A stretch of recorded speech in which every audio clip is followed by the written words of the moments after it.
Guys, MMA Outlaw back here with another video. We got the black UFC shirt on. That means we're back with another predictions, breaking down the UFC fight night happening this weekend, Strickland versus Hernandez. My boy Strickland going up against Fluffy. Should be a really good one, but we'll get right into it and start off the card. We got Juliana Miller versus Carly Judice.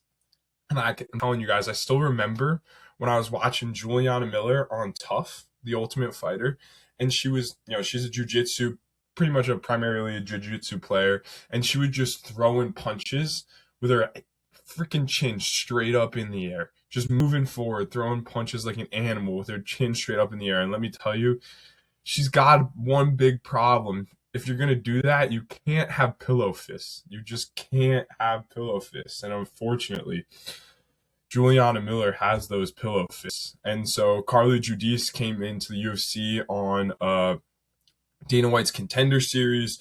She had a split decision loss to actually get her contract signed. And then she came into the UFC and had another split decision loss to Gabriela Fernandez, I believe. And those, I mean, she could be very well could be 7-0 right now. Those two split decision losses were very close. And I mean, I think Carly Judice is something like minus 800 on FanDuel. And let's just say that's for a reason. Juliana Miller could be the worst UFC fighter I have ever seen in my entire life. Expect Carly Judice to piece her up, probably win by like a second round knockout, maybe third round knockout with an accumulation of damage over time. Juliana Miller is going to be coming forward. Expect clean striking on the outside from Judice, throwing to the body, going body, head. And it should be a really entertaining one for us to start the card, even though maybe not the most, talented fighters. The next fight, we got Jordan, what's his nickname? The Monkey Boy, something like that. Jordan Levitt. Still, Jordan Levitt, two signature moments in the UFC. Jordan Levitt framed on someone's face, slammed, had that slam knockout. And then also the Monkey Boy wrapped up someone's arm in his body triangle to then cinch up the choke for a rear naked when he was on someone's back, and that was nasty. But Yadier Del Val, let's just say, I think I was watching MMA Guru's video. Let's just say they call this one this man the chosen one. They call him the chosen one for a reason, right? Yadier Del Val, his last fight against Isaac Dolgarian, that was the one with a little bit of betting suspicion. He was chosen to win the fight, some may say. Isaac Dolgarian was a really hot prospect, was a really good fighter, but ultimately decided to take the money associated with what we think is throwing a fight. But here we have Yadier Del Val right back in here. I mean, all jokes aside, other than the one skeptical moment in there with Isaac Dolgarian, which he looked great in, but it was probably a rigged fight. He's looked fantastic in his career, 10-0. Really can do it all. Heavy boxing base, with pretty solid takedown defense. And I think the styles just really match up for Yadier Del Val to have a good fight. Yadier Del Val is something like minus 200 on FanDuel. Again, that heavy favorite is for a reason, right? A difficult guy to take down, stays very grounded and based in his stance. And, Jordan Levitt on the feet, it leaves a lot to be desired, to say the least. He can be very tricky if he gets you on the ground. But honestly, I think Yadier Del Val is too strong. Like, you even see his build in this video. I think like that strong boxing base, not throwing a lot of kicks. He's not going to be easy to get down on the ground.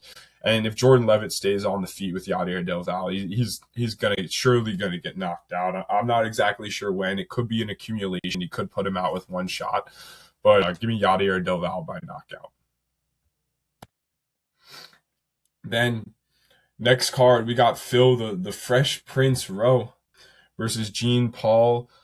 I'm not even going to give that last name an attempt at a pronunciation. I'll leave that to Buffer and the announcers tonight.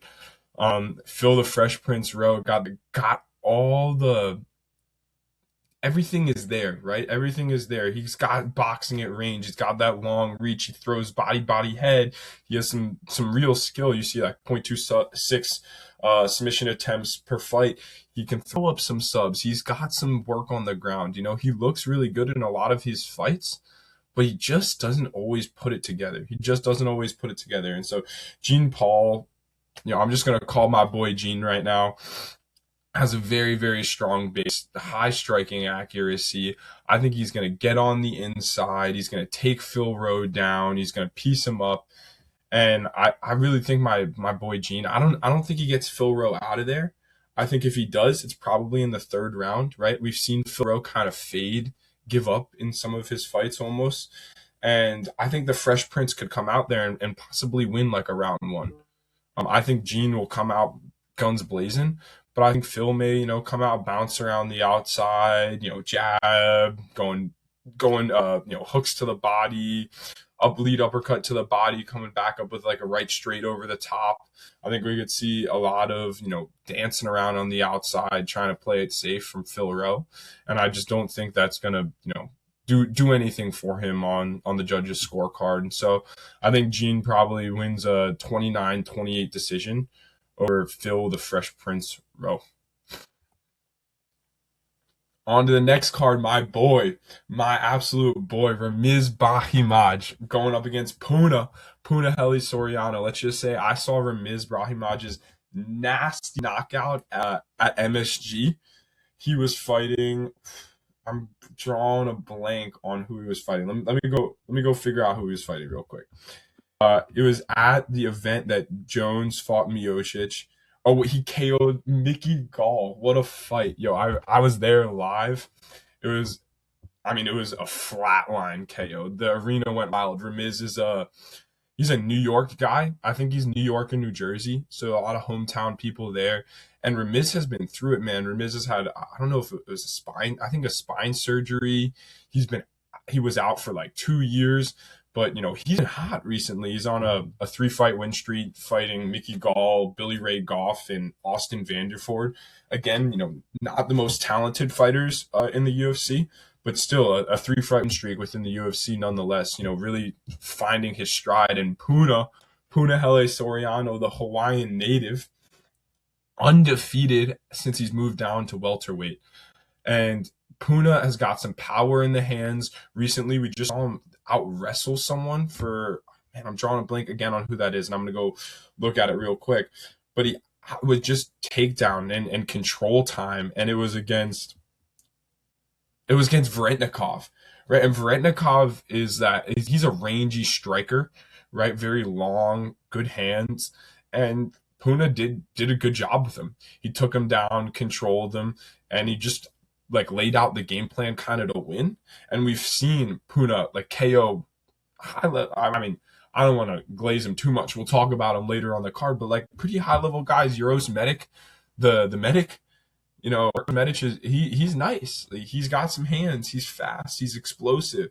And Puna put him away in round one. And Puna, beat Miguel Baeza too. I've had money on Puna in all of his last fights, and man, 3-0 at welterweight, on putting the 3-fight win streaks up against one another. This is going to be a really good fight. I think the odds are minus 110. Last time I looked on FanDuel, so a true pick'em. And to be honest, Ramiz has a nasty guillotine, But Puna, I think he's got better hands. I think he's got more power. I think he's got better wrestling. I think Ramiz has better BJJ, and by BJJ I really mean he's got the nastiest guillotine you've ever seen in your life. If he wraps that shit up against Puna, it is wraps. It is over. You're gonna watch this man tap so fast. Man, I can't get the image out of my head of Puna working in the takedowns, getting some ground control time, tiring out Ramiz, and I really just think Puna's gonna work him to a pretty solid 30-27 full almost domination of a fight decision. I think give me Punahele Soriano. I think he was plus 100 earlier in the week. He's minus 110 now. That's definitely would be on the best bets list. Punahele Soriano money line. I would consider taking Puna by decision, little sprinkle, see what the odds give you there. But yeah, give me Puna Hele Soriano in this one. Now we got Nora Knoll versus Jocelyn Edwards. I know this is the fight you guys have been waiting for. I know it is. I just know it is. Nora Knoll, the lady from France, Jocelyn Edwards from Panama. We've seen this fight before. Yes, we have. I know this is what you were all thinking when you saw the Nora Knoll Jocelyn Edwards matchup. You guys were like, yo, this is so lit. I've been fiending for this rematch. I have been fiending for this rematch. I'm not even gonna lie. When I saw this fight matched up, and I remember watching the Nora Knoll Jocelyn Edwards fight. Nora Knoll just kind of out muscled her, just beat her up to a decision. Just kind of out willpowered her, honestly. And Jocelyn Edwards just took it. It just took it, and their careers have gone on kind of opposite trajectories since. Jocelyn Edwards has won a lot of fights by kind of being a point fighter, playing at distance. I believe she's even had a KO in her last fight, if I'm not mistaken. I'm just checking right now. Yeah, she KO'd Priscilla Cachoeira, the zombie girl, in her last fight. Jocelyn Edwards is on a 3-fight win streak, even though I remember her losing to Nora Knoll back in the day. And I know everyone is just so excited to see this fight again. You know, it definitely will not be a snooze fest. So I just think with the point at which they are in their careers, I'm just double checking exactly what Nora Knoll's last. Yeah, she lost to Cara Rosa last. She beat Haley Cowan, lost to Jacqueline Cavalcanti, and so she's been up and down in her last few fights. Jocelyn Edwards on a 3-fight win streak. The thing that gets me is these odds are crazy. Jocelyn Edwards at minus 320. 320. You're gonna tell me Jocelyn Edwards can be a minus 300 favorite against anyone? Against anyone in the UFC? I'm just not so sure. I'm just not so sure about that. I like Jocelyn Edwards to win this fight. I think it's a 29-28 decision. I think it's close. We could even see a split here in this fight. But in no world should she be a minus 320 favorite. That's doing way too much. She was minus 400 earlier in the week. It's already come down. You know, for the sake of the prediction video, I got Jocelyn Edwards to win the fight. I think she wins the fight, but man, you gotta pass on this betting line because you just can't really take anything. Maybe you take a fight to end in split decision. Like that probably has some value, a little sprinkle there. Women's MMA fights, I feel like sometimes they go to decision even a little bit more than men's MMA fights. So I like maybe a split decision sprinkle to go either way. But yeah, let's move on to the next one. Alden Corey versus Louis Garali. Pardon me if I'm butchering the hell out of these names, bro. I've seen Alden Correa fight before. He lost to Alessandro Costa, but he didn't like. I'm just making sure this is the guy that I'm thinking of. Yeah, or no, he beat Alessandro Costa. My bad. He KO'd. I do remember that when he KO'd him on the UFC Noche card at the Sphere. Got a lot of press for that. And then Louis Garili, he is like, I want to make sure I give the proper man credit. And I think it was Guru, but I also watched this dude at UFC Gambling Addicts. Both those guys are my guys. And I think one of them called Louis Garili a flyweight version of Miles Johns, and that's a perfect example of what he is. He's got, pretty good takedowns. He's going to go for takedowns pretty often. He's going to throw, maybe a jab and maybe an overhand right, and it's going to be hella basic. And he's going to move forward. He's going to move backwards. He's going to play the dance with you. Last time he lost to the short, like 5'4", quick. He's 66-inch reach. Jesus Aguilar. Jesus Aguilar is my boy, and Louis Garili has also been KO'd by Ode Osborne, who we'll talk about a little bit later in the card. And I really don't think this is a very difficult fight to pick. Alden Correa beat Alessandro Costa, KO'd Alessandro Costa. And to be honest, I think Alessandro Costa would work Louis Garili. I think he would beat him up to a 3-round decision win. And I think that's probably what we see here. I was thinking about it in my head. I was like, could we get like an accumulation of damage kind of knockout by Correa, like almost pretty similar to his knockout against Costa. But I don't think we see a finish here in this fight, honestly. I know Correa has been finished before by Ode Osborne, but I just don't think that's necessarily in the cards in this one. And I think we probably see a pretty dominant 30-27 decision from Alden Correa. And then we'll get on to the next one. I know this is my Kazakhstani guy. I'm not even going to give that. I'm not going to give that name an attempt at pronunciation. But then we got our boy Ode Osborne, UFC vet. We all know Ode Osborne's a UFC vet. I still remember when he hit that flying knee knockout. Oh my god, I'm trying to remember who that was against. That was insane. When he hit that flying knee knockout over, I don't know, was it Jerome Rivera? No, it was Zarukum. It was an Uzbekistani guy. And then, we've seen Ode Osborne put up really competitive fights. We see a 13-9 record, definitely not representative of his skill level, right? Had a really competitive fight in his last fight with Steve Erceg. I think he even dropped Steve Erceg in that fight. Had a really solid fight with Ronaldo Rodriguez. Ronaldo Rodriguez ended up beating him.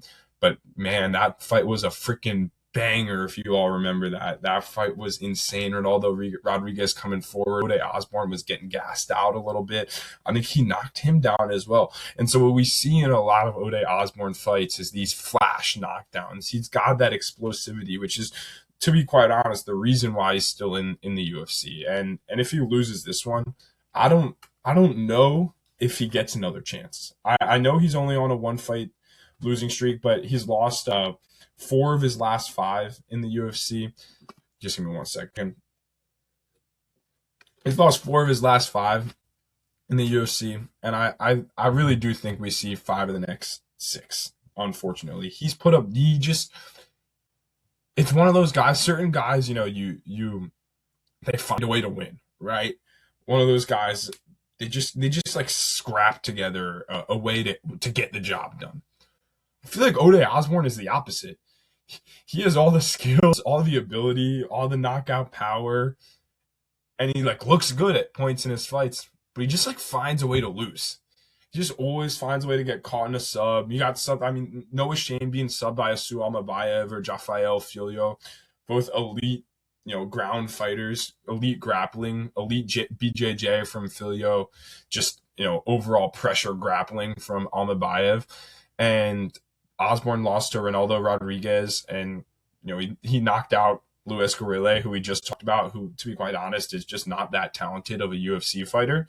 And then he lost to Rodriguez by decision, and Steve Erceg, who's no shame in losing to Astro Boy by decision. But I really just think if we saw Ronaldo Rodriguez versus my boy Idris, I promise you, I watched this guy fight. I just cannot even try and pronounce that name.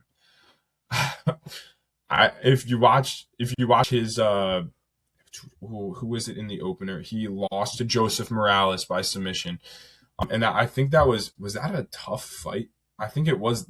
That was for the tough belt. I think I could be tripping, but I'm pretty sure he's an Ultimate Fighter guy. And I think if you put him against Ronaldo Rodriguez, he would work Ronaldo Rodriguez. And Ronaldo Rodriguez kind of just out-grittied Ode Osborne. He just wanted it more than Ode did. And one thing you can't have in you, if you're going to be a successful UFC fighter, is you can't gas out. You can't gas out. And you got to want it more than your opponent. You just got to. You just simply have to. And I feel like when we see Ode Osborne in there, he's very quick to give up. You show him the way out, he's going to take it. And I think that's what happens today. And I think Ode gets subbed. And I think this is the last we see of Ode Osborne in the UFC. I also think Ode could throw up a crazy triangle, right? So there's always a chance. But I think for the betting side of things, this fight to end in submission, it's plus 475 is a really, really good value bet. But I think Alabi probably takes this one home and finds a way to sub or decision against Ode Osborne, but I'm leaning sub here. And I think this is the last fight we see of Ode Osborne in the UFC. The next fight, this one, guys, if you're not excited for this fight, I don't know what fight you will be excited for. Chidi Bang Bang and Njokuani versus Carlos Leal. I still remember Carlos Leal in his last fight. I mean, put him on the no bet list, right? What was he? He was like a minus 560 favorite against Muslim Salikov. Bam, first round KO. Gets fucking flatlined. I remember that. I actually had bread on Muslim Salikov because I was like, this line, it just cannot be properly priced. Like, there's no way Carlos Leal should be a minus 560 favorite against anyone. And I think what we saw that favoritism from was that fight when he fought Renat Fakhretdinov, which he lost on the judges' scorecards. But us real MMA fans, we know Carlos Leal took out that Renat Fakhretdinov. That man would just held on to Carlos Leal for his life. He was begging and pleading Carlos Leal not to hit him, and Carlos Leal was doing the damage, winning the fight on damage, and the judges do what they do sometimes and give it to the guy with control time. I mean, I don't know. I don't know. We need some clarification on the unified rules and how they're going to score fights if Carlos Leal didn't win that fight. So Carlos Leal, in my opinion, should be 2-1 in the UFC, but we got him at 1-2. The KO loss to Salikov, a decision loss to Fakhretdinov, and he KO'd someone. He KO'd someone that I'm drawing a blank on, and I'm going to check real quick. He KO'd on Morono. He KO'd Alex the Great White Morono. I remember watching that fight. Alex Morono is one of my boys. I love watching the Great White fight, and he fought last weekend, just got cut. Super sad, but Chidi Bang Bang, we got a lot to talk about him too. I remember this is what might be my favorite fight of all time is Chidi. If you haven't seen this, go watch Chidi Njokuani versus Gregory RoboCop Rodriguez. It will be just consistent action. Those men are going against each other. Carlos Leal, he's going to want to strike. Chidi Njokuani, kickboxing background, he's going to want to throw hands. He's going to want to throw kicks. He's got nasty elbows. And so what do we got here? We got a stand-up fight. And anytime it's a stand-up fight, and you know it's going to be a stand-up fight, you really got to consider taking Chidi Njokuani. If you got a fighter that's willing to take Chidi down, wear him out, ground and pound, elbows on the ground, Chidi's gonna give up his back. He's gonna fade. But the striking, man, Chidi can kickbox all day. If he's standing up there, he can kickbox all day. I want to go on FanDuel right now just to check the odds on this fight because I don't remember exactly what they were, but man, I heavily lean Chidi here, and I want to see what he's a plus 130 underdog. I guess the odds makers could see a world in which Carlos Leal goes for the takedown and tries to shoot. But man, I think Carlos Leal is going to stay on the feet. I think maybe this is some recency bias from watching Carlos Leal get slept by Muslim Salikov. Absolutely freaking slept in the first round. But give me Chidi by accumulation of damage, second round KO, and it's going to happen as up against the cage. They're in the clinch. Chidi's got him in there, throwing big knees, big elbows, and you're just going to see Leal kind of cowers up and like fall down up against the cage. And I think we're going to see a TKO in the second round from Chidi Njokuani. I think that money line at plus 130, I like it. I like it a lot. I know Chidi is old. I know Chidi's getting up there, but man, he's had some great performances, and I'm not Carlos Leal. I'm not sold. I really do think when he was against Fakhretdinov, he was coming from the PFL. I think he may have been on the juice a little bit. I'm not gonna lie. He may have been on the juice for that first fight because he has not looked the same since. And so I'm gonna go with Chidi Bang Bang here. To win by second round KO. He KO'd Lesky Dos Santos. And I think Dos Santos probably beats Carlos Leal. He beat Jared Gooden. He beat Reese McKee. I don't think that Reese McKee win was all that impressive.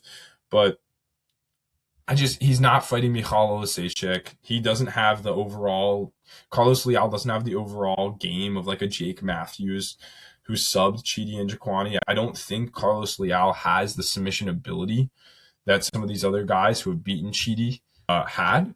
And so, yeah, give me Chidi all day with the value, a lot of value at plus 130. I think this line's pretty mispriced. So I'd probably Chidi at like a minus 130. Next fight of the night, we got Zachary Reese versus Michal Pereira. My boy, Michal Pereira, training partner of the guy in the main event, the guy heading the bill, Sean Strickland. I've watched some crazy training videos of Michal Pereira and Sean Strickland going over it. And I know that this graphic says that Michal Pereira is 32 years old. Look at that man's hairline. Look at that man's hairline. That man is not 32. Or that man, yeah. I mean, he's been in 45 UFC fights. I mean, we gotta check that birth certificate.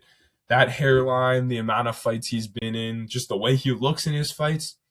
That man is a geriatric old guy. That man is a geriatric old man. He's got to be at least 40. But Zachary Reese leaves something to be desired as well. You know, Zachary Reese is a big athletic guy.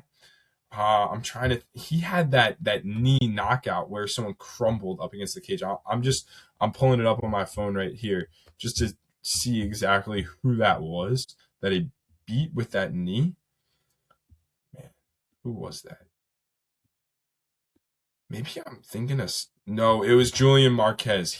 I watched that Julian Marquez fight and I had bread on Reese too. And honestly, it looked like Marquez was in there trying to throw the fight. It looked like Marquez wanted anything but to be involved in that fight. And we saw Zachary Reese take on Jackson McVeigh on short notice. McVeigh was on short notice, and honestly, I don't think McVeigh looked all that bad in the first round. But I think that was all McVeigh had was one round of cardio in him. We've watched Zachary Reese get KO'd by Asmat Bakoev. We watched him get KO'd by Cody Brundage, but he got KO'd by Cody Brundage in his second ever UFC fight. And we've seen a lot of growth and development from Zach Reese. He got KO'd in his first UFC fight, after Dana White's Contender Series. But we see what is a 4-2-1 record from Zachary, so not bad in the UFC. But we have a no contest against Cedricus Dumas. We just seen anything, Cedricus Dumas' boom gang. We've seen a lot from Dumas and not a lot of positive. Let's just say that. And Zachary Reese's wins, they're not against guys that I really have any real I don't even know the word for it. They're just not all that impressive. He's beating Jackson McVeigh, Dusko Todorovic. I mean, I'm not a fighter. I never claimed to be a fighter, but I might be able to beat Dusko Todorovic at this point in Dusko's career. He beat Julian Marquez. I mean, these are just not great wins. And when he does face a step up in competition, a Bakoev, even a Cody Brundage, who I don't think is that great, we oftentimes see Zachary Reese lose. He is a big athletic guy, just like Pereira. And I do think we kind of see a little bit of mirror styles here where guys, they start fast and they fade quick. But I just think the skill level of Pereira, are we really going to knock him that much for his last loss? Are we really going to knock him for losing to the boy in the main event, Anthony Fluffy Hernandez? Are we really going to get down on him for losing a unanimous decision to Abus Magomedov? I think Abus would probably work Zachary Reese. I think he would work Zach Reese. What does worry me is the KO from Kyle Dawkins. Is the chin just gone from Pereira? But man, my boy Kyle Dawkins is back. The Dawkins boys are back. He's a Philly representative, a Philly native, just like myself. I'm a big Dawkins fan. I'm a big fan of the Dawkins bros. And I just think Kyle Dawkins was always good. He was always good. He never should have been cut from the UFC. He had a bad few fights, absolutely. But man, he's a solid fighter. And I just think Zach Reese, to be honest, is not that good. I think Michel Pereira is the right side of the fight here. I don't think the betting odds are very reflective of the matchup, though. They have Michel Pereira at minus 160. I think this fight should be more like a pick'em. Michel has lost the last 3 fights in his career. We do see Zachary Reese on an upward trend. I know Michel Pereira is only 32, but I said this man is like 45 in fighting years. The amount of fights he's been in, the hairline, the chin, we've seen it kind of start to slip a little bit with 2 knockout losses in his last 3. But man, with all that being said, I still think I lean Michel Pereira over Zach Reese. The training with Strickland that I see, Michel Pereira is still an explosive guy, and I'm just not gonna knock. I'm not gonna knock him for losing to Fluffy. Getting KO'd in the 5th by Fluffy, getting dominated by Fluffy. Who hasn't gotten dominated by Fluffy? And we'll get to Fluffy later. I'm excited to talk about my boy, but give me Michel Pereira. I probably would no bet this card or this particular fight. But if I had to, gun to my head, I had to take a bet, it's got to win. Give me Michel Pereira. Kobe Smith versus Josiah Harrell. Josiah Harrell, we saw him get signed to the UFC, and then he had a major brain injury. He got brain surgery. We haven't seen Josiah Harrell in a year and a half, maybe 2 years. Kobe Smith is one of the best prospects we have in the UFC, and people are really high on. I think I might be fucking this up, but I'm 99% sure Josiah Harrell's nickname is like the hamster wheel or something about. And Josiah Harrell, man, he's good. He's good. Coming off of a brain surgery. I mean, I literally saw on Instagram a big ass scar on the side of his head. Kobe Smith, he had a performance in his last fight that a lot of people were disappointed by, and I'm forgetting exactly who he fought, but it was like he won by unanimous decision, or no, he subs Nico Price, but it was like, man, like you should slime out Nico Price faster than that. Like we just saw Nico Price get slimed out real quick last weekend. And that man, Nico Price, while I love the guy, I mean, come on. I mean, who is not sliming out Nico Price in the UFC at this point? And I was very disappointed by Jacoby Smith's performance against Nico. I know he eventually worked to get the sub, but it just, again, left a lot to be desired. And Josiah Harrell, well, I think he's a good prospect. He has just like an all-around solid fight. Solid on the ground, solid on the feet, seems kind of comfortable everywhere, moves around very well, side to laterally very well, in and out very well. He's going to get in your face, kind of box you up a little bit, has a little bit of a shorter reach. But Jacoby Smith's just got dominant takedowns. He's been in the octagon more recently against Nico Price. He's getting used to the big lights of the UFC. I think the last fight he had was on the Taporia card.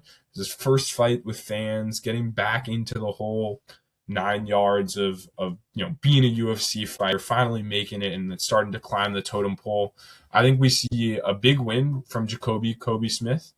But it's not a knock on Josiah Harrell at all. In fact, I'm pretty sad that they matched these two up. I think I would have liked to see Josiah Harrell get like a Mickey Gall, get a just a less so, just a low level welterweight. Like, I don't know, a McVeigh, just someone that's not another rising prospect. Put him against like an old vet. Give him like I don't want to give him like a Neil Magny to start his career. That's a little bit too far forward, but a guy like that. And so a little bit disappointed by the matchmaking here, because I think Kobe Smith probably dominates Josiah the hamster wheel Harrell. But love both these guys, but give me Jacoby Smith. And I got him second round submission. I think he's going to replicate what he had in his first round. Give me first round finish by Jacoby Smith. I think he gets Josiah Harrell out of there. This is my favorite fight of the card. Sergey Spivak versus Antel Deli. Antel Deli, we all remember him. He poked Waldo Cortez Costa in the eye. Right, thought he got the finish, big celebration. Everyone was all freaking hype. He's training partners with Tom Aspinall. What? The fight's not over. It was an eye poke. Bam! Waldo comes back with that big right over the hand, and my boy Waldo Cortez Acosta knocked Ante Delia out. cold, out cold, and jumped on him and finished him. Sergey, the polar bear, Spivak, another one of my guys, big judo thrower, loves his judo throws, loves going to the ground. You see that. You see the high submission average. You see the takedown accuracy. He's a big ass dude, but he looks, and you can just kind of tell when he's up there on the feet. Sergey Spivak looks like he does not want to be on the feet, especially with a quicker heavyweight like Ante. He could really get pieced up on the feet. That is my big worry here. But man, Ante Delia just does not have that good of takedown defense. I'm not sold on him. And everyone had a lot of hype around him. He had that knockout win in his first UFC fight. Before losing to Waldo Cortez Acosta, he KO'd Marcin Tybura, the Polish man, Marcin Tybura, who's kind of been the gate. He's been the Neil Magny a little bit higher level than Neil Magny of the heavyweight division, that little bit of a gatekeeper. And Ante Delia came in made a statement and KO'd Tybura with a straight right down the middle. And I mean, man, that was a nasty knockout. I'm not gonna lie. And you saw him, doing all right in the striking against Waldo. It was kind of a back and forth fight before poking him in the eye and then eventually getting KO'd. And I'm not going to take too much stock into that fight, but I've watched Ante when he was back in the PFL. It's just like, I mean, he's 26-7 and he's got 7 losses for a reason. Sergey Spivak, again, leaves something to be desired for sure out there, but he's been in the UFC a little bit longer. He's fought the top level of heavyweights in the world for years now. And I just really do believe that we see a polar bear getting him on the ground, mounting Ante, ground and pound. We're going to see Ante give up his back. We're going to see a freaking cinched in rear naked choke. Sergey Spivak is plus 105. Jump on that. I saw Sergey Spivak by submission at plus 550. That is a banger. Sergey Spivak by submission plus 550. Sergey Spivak money line plus 105. We see Spivak get it done by sub or decision. That's, in my opinion, I'm feeling very strongly that that's what we're going to see. The flip side of that is we could see Ante piece him up on the feet. But I really don't think that happens. I really don't think Ante can stop Sergey from taking him down. And I think once it's on the ground for Sergey Spivak, it's wraps for Ante. So give me Spivak by submission. I love the odds here on this fight. And let's roll right into the next one. Dan 50K Ige versus Melky. Yeah, I'm just not. It's not my day for names. Meliziquel Costa, Milky Boy, my boy with the multicolor hair. I remember his KO head kick against Morgan Charrier, the last pirate, the Frenchman, in his last fight, and Dan 50K Ige, where we have seen him on a little bit of a slide. It's sad to see my boy Dan Ige on a slide after coming in. We all remember Dan Ige against Diego Lopez, coming in on 4 hours notice, walking in like the fucking man. We've seen crazy knockouts from the man, Dan 50K. They call him 50K for a reason. You might have to change that nickname with the new Paramount deal with the 100K bonuses. Is it Dan 100K Ige? What do we got here? Because he's the bonus man. I think Dan Ige, even though he's been on a little bit of a downward trend in his career, and we've seen Melky what's on like a 4 or a 5 fight streak. Yeah, we've seen Dan Ige lose a decision to Patricio Pitbull. We've seen him lose to Lerone Murphy. We've seen him lose to Diego Lopez. But we've seen him KO Sean Woodson. The big, call him Mr. Broomstick, the 6'2", 145er at featherweight. Long ass reach. We've seen Dan Ige KO a guy like Andre Fili, who's had really competitive fights, and I believe has even fought Melky before. And Melky is hot right now, I will say. I want to double check exactly what his win streak is. I believe it's 4, but I don't want to. No, it's 5. It's 5. He's got a 5-fight win streak in the UFC. But man, I remember he struggled with Julian Erosa. You cannot be Melky. You cannot be struggling with Julian Erosa. That's just that can't happen. It was a great KO win over Morgan Charrier, but that's not what we've seen. That's not what Melky typically does. He's not a KO guy. He's in these close competitive scraps, and he finds a way to get it done. And I think that probably stops right here. I think that stops right here. I think Dan 50K Ige puts Melky out cold. He puts him out cold. He turns back the clock. And I think this probably happens in the second round. I think he's feeling him out. Maybe he's losing initially, but it's going to be a very close fight. I really do think it's going to be a KO win from Ige, or it's going to be a 29-28 decision, either way.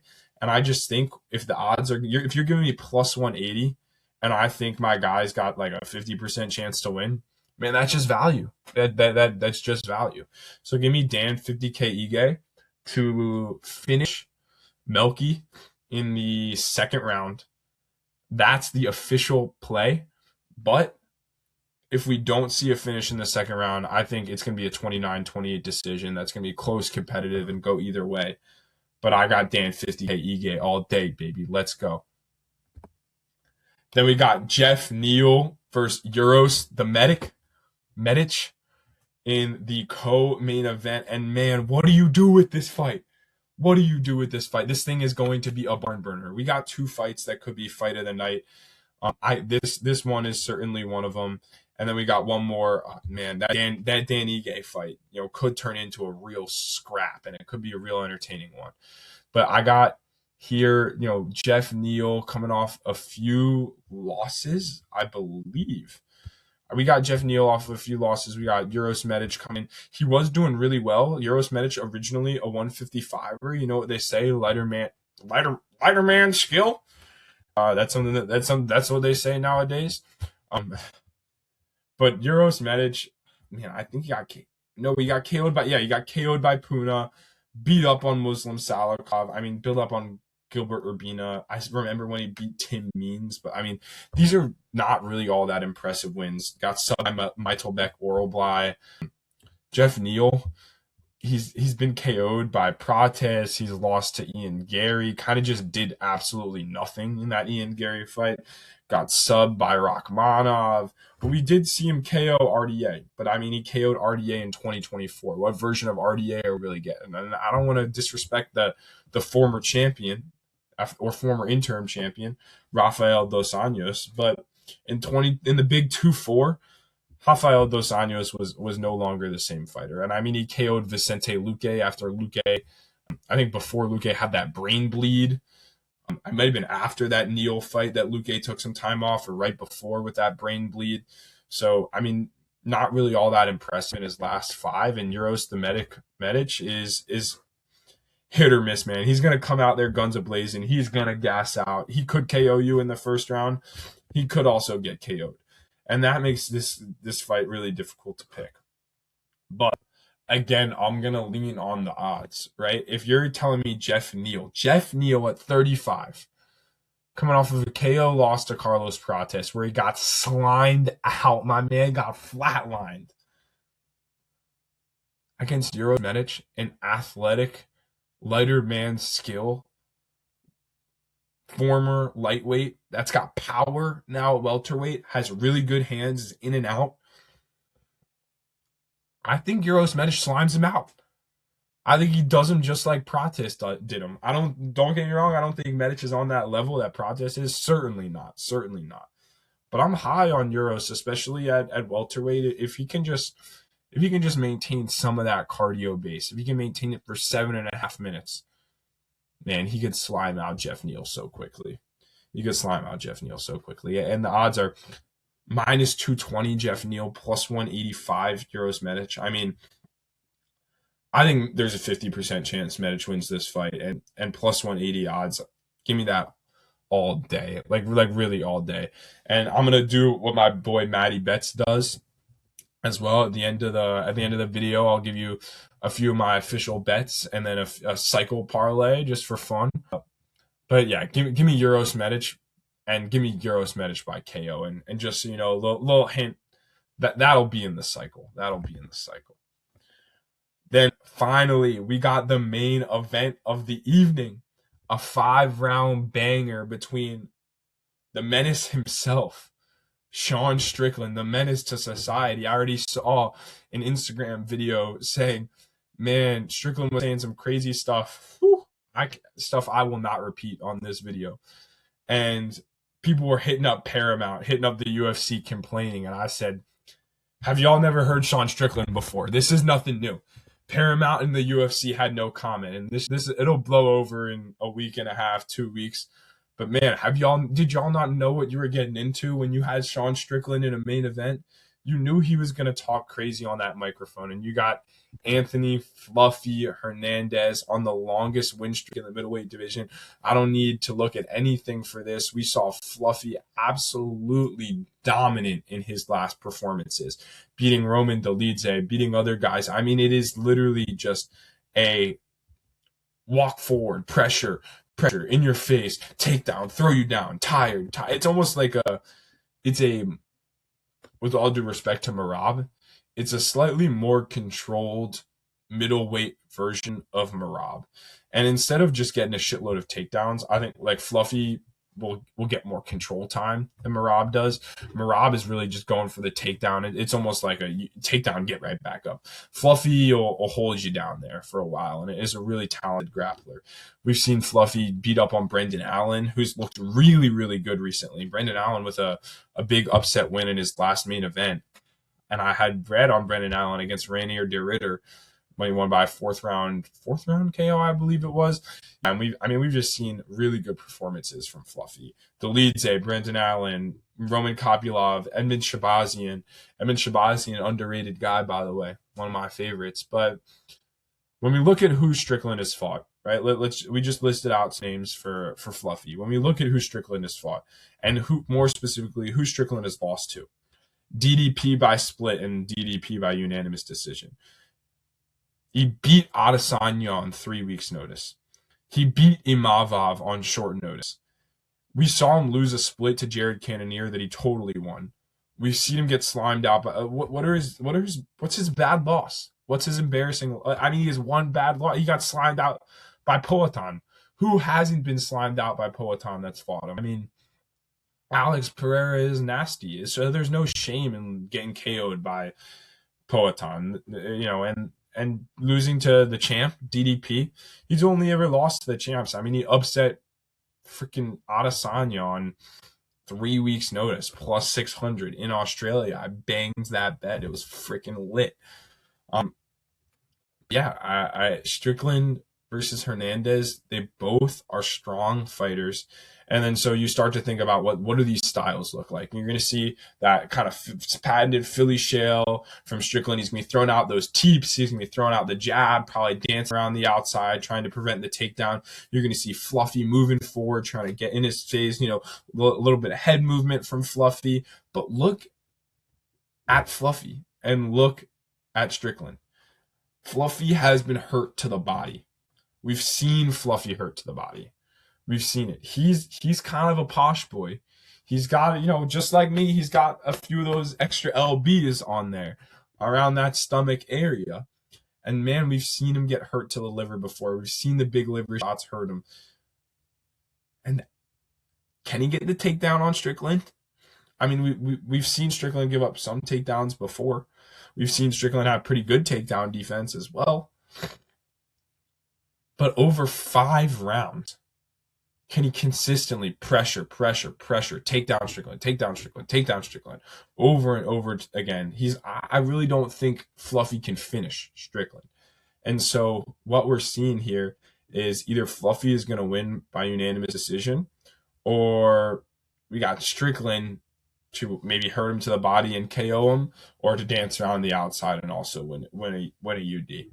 And so when I'm really, this is a battle. And it's a battle because I consistently pick against Fluffy. I've been picking against Fluffy a lot, and he's proved me wrong a lot. And when you pick against someone so much, and they keep proving you wrong, eventually you just pick them, right? Because you just can't be proven wrong again. But with that being said, Strickland's last fights have been DDP, Adesanya, just high-level guys at 185. and Fluffy's best win is Roman Dolidze? I'm going to say it. Roman Dolidze is ass. He's the worst ranked middleweight I've ever seen. He got that calf slicer against Jack Hermanson and beat him up. But what else? I mean, what has Roman Dolidze really done in the UFC? But we've seen Strickland do it against the best, and he's lost to some of the best guys, but there's no shame. There's no shame in losing to some of those guys. And so, with that being said, give me the loudmouth talker, Sean Strickland, at plus 220.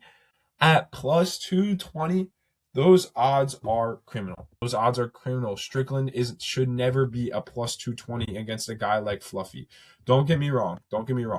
Fluffy, he's had a great run. 8-fight win streak, dominating people, not even looking like he's giving them a chance. But this is a huge step up in competition. There is a tier.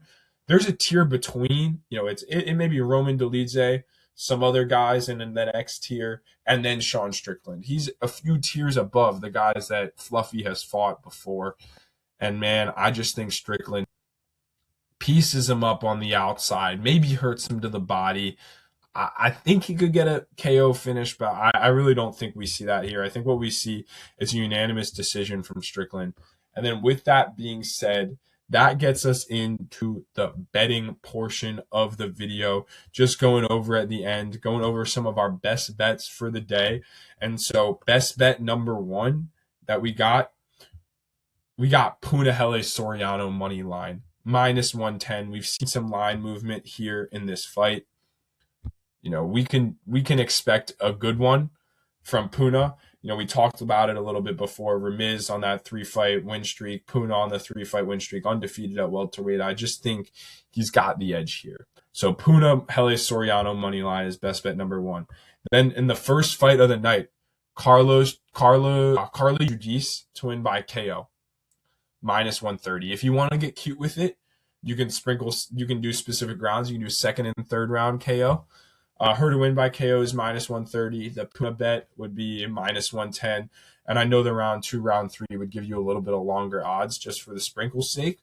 But I think Carly Judice gets Juliana Miller out there. Juliana Miller just walks forward with her chin straight in the air, just asking, please clip me. Please clip me. I think Carly Judice has some clean striking from the outside. And so, yeah. So those are the first 2 best bets of the night. Third best bet of the night could be Chidi Bang Bang and Njokuani at plus 130. We already talked. I'm not going to go into much detail. I know this video is getting long.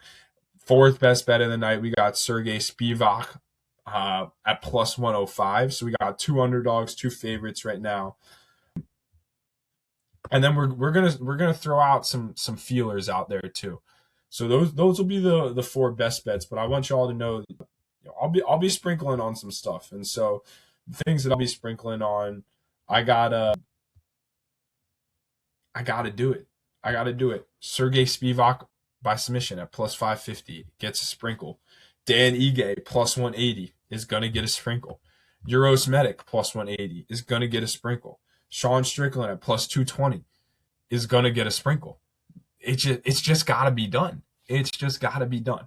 And then that gets me into the last part of the fight night card, which is our UFC cycle parlay. And I'm going to give props to my boy, Matty Betts, for creating this.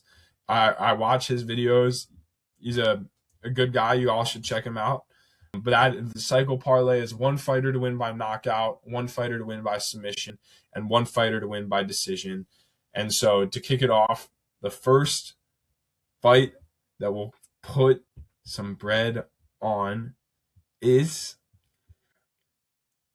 the one that I like the most, is that Sergey Spivak by submission plus 550. The first leg that we're for sure betting on for that cycle lay is Sergey Spivak plus 550. I'm scrolling through the odds right now, trying to figure out where the other plays are, and I got them. Give me the Medic. Euros Medic by KO plus 250 in that cycle lay. Yeah, Euros Medic by KO plus 250. That's a lot of value right there. I think if he wins, that's how he's going to get it done. And I can't I'm putting it together here right now on my phone. I can't say I I don't like that. Sergey by Spivak by sub is already moved from yesterday at plus 550 to plus 500, and so that's a lot of movement on a high level prop. And so yeah, now to throw the last leg in there, we need the decision leg. Give me in the main event. Sean Strickland by points plus 400. I was debating. If I was going to go Punahele Soriano by points or Sean Strickland by points, but give me Strickland by points. $5 wins you $510 on FanDuel Sportsbook. Wow. What a long shot lay. And so, yeah, that's how we'll cap off the video with the cycle lay. I hope y'all enjoyed my first video. I know this has been a longer one, and they'll get better as I go on.